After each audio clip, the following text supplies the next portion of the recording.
सच्चिदानंद रूपाय विश्वोत्पत्त्यादिहेतवे तापत्रय विनाशाय श्रीकृष्णाय वयं नुमः। कृष्णं नारायणं वन्दे कृष्णं वन्दे व्रजप्रियं कृष्णं द्वैपायनं वन्दे कृष्णं वन्दे पृथासुतम्। श्रीमद् भागवत महापुराण के चतुर्थ स्कंध में पंचदशोध्याय, जिसमें कि महाराज पृथु का आविर्भाव और राज्याभिषेक का वर्णन है। मैत्रेय उवाच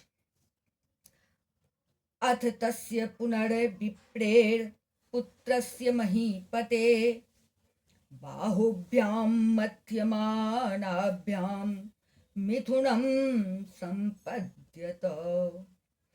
तद्दृष्ट्वा मिथुनं जात म्लेखयो ब्रह्मवादिनः ऊचुः परं सन्तुष्टा विदित्वा भगवत्कलाम्।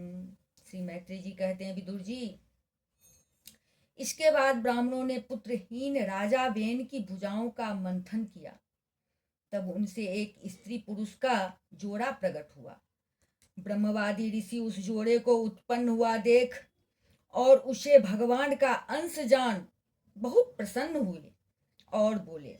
ऋषियों ने कहा, यह पुरुष भगवान विष्णु की विश्वपालिनी कला से प्रकट हुआ है और यह स्त्री उन परम पुरुष की अनपायिनी यानी कभी अलग न होने वाली शक्ति लक्ष्मी जी का अवतार है।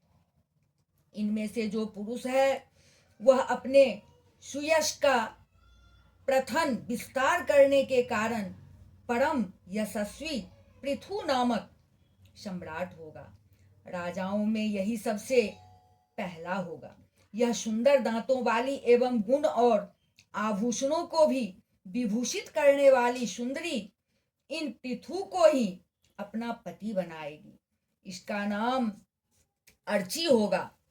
पृथु के रूप में साक्षात श्री हरि के अंश ने ही संसार की रक्षा के लिए अवतार लिया है और अर्ची के रूप में निरंतर भगवान की सेवा में रहने वाली उनकी नित्य सहचरी श्री लक्ष्मी जी ही प्रकट हुई है।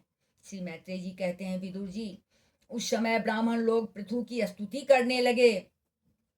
श्रेष्ठ गंधर्वों ने गुणगान किया, सिद्धों ने पुष्पों की वर्षा की, अप्सराएं नाचने लगी। आकाश में शंख, तुरही, मृदंग और दुदुम्भी आदि बाजे बजने लगे। समस्त देवता, ऋषि और पितर अपने अपने लोकों से वहां आए। जगत गुरु ब्रह्मा जी देवता और देवेश्वरों के साथ पधारे। उन्होंने बेन कुमार पृथु के दाहिने हाथ में भगवान विष्णु की हस्तरेखाएं और चरणों में कमल का चिन्ह देखकर उन्हें श्री हरि का ही अंश समझा, क्योंकि जिसके हाथ में दूसरी रेखाओं से बिना कटा हुआ चक्र का चिन्ह होता है वह भगवान का ही अंश होता है।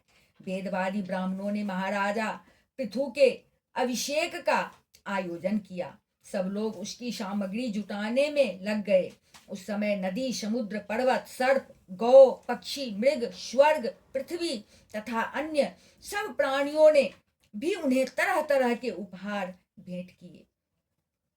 सुंदर वस्त्र और आभूषणों से अलंकृत महाराज पृथु का विधिवत राज्याभिषेक हुआ।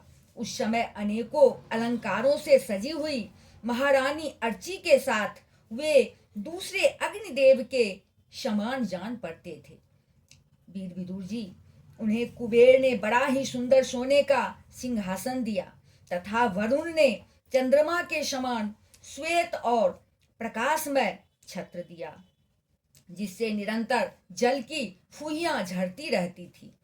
वायु ने 2 चंबर, धर्म ने कीर्तिमयी माला, इंद्र ने मनोहर मुकुट, यम ने दमन करने वाला दंड, ब्रह्मा ने वेदमय कवच, सरस्वती ने सुंदर हार, विष्णु भगवान ने सुदर्शन चक्र, विष्णु प्रिया लक्ष्मी जी ने अविचल संपत्ति, रुद्र ने 10 चक्राकार चिन्हों से युक्त कोष वाली तलवार, अंबिका जी ने 100 चंद्राकार चिन्हों वाली ढाल, चंद्रमा ने अमृतमय अश्व, त्वष्टा विश्वकर्मा ने सुंदर रथ, अग्नि ने बकरे और गौ ने सिंहों का बना हुआ सुदृढ़ धनुष, सूर्य ने तेजोमय बाण, पृथ्वी ने चरण स्पर्श मात्र से अभिष्ट स्थान पर पहुंचा देने वाली योगमयी पादुकाएं, आकाश के अभिमानी देवता ने नित्य नूतन पुष्पों की माला, आकाश बिहारी सिद्ध गंधर्व आदि ने नाचने गाने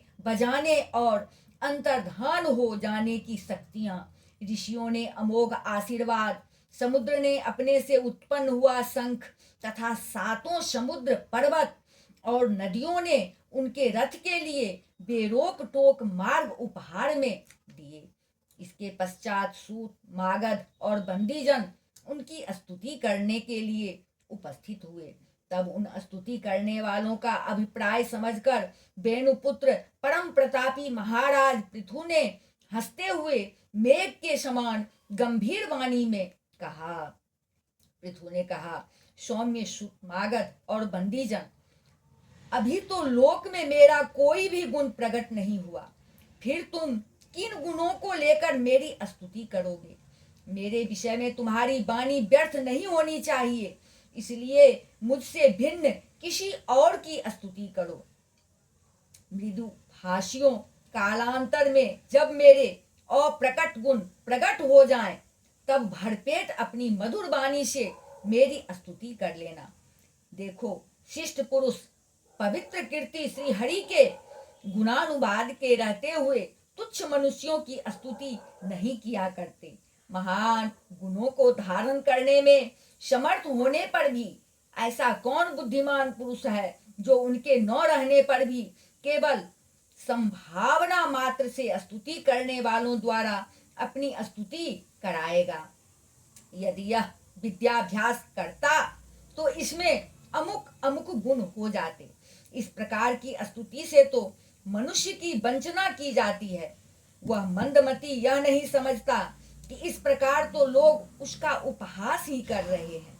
जिस प्रकार लज्जाशील उदार पुरुष अपने किसी निंदित पराक्रम की चर्चा होनी बुरी समझते हैं, उसी प्रकार लोक विख्यात समर्थ पुरुष अपनी स्तुति को भी निंदित मानते हैं।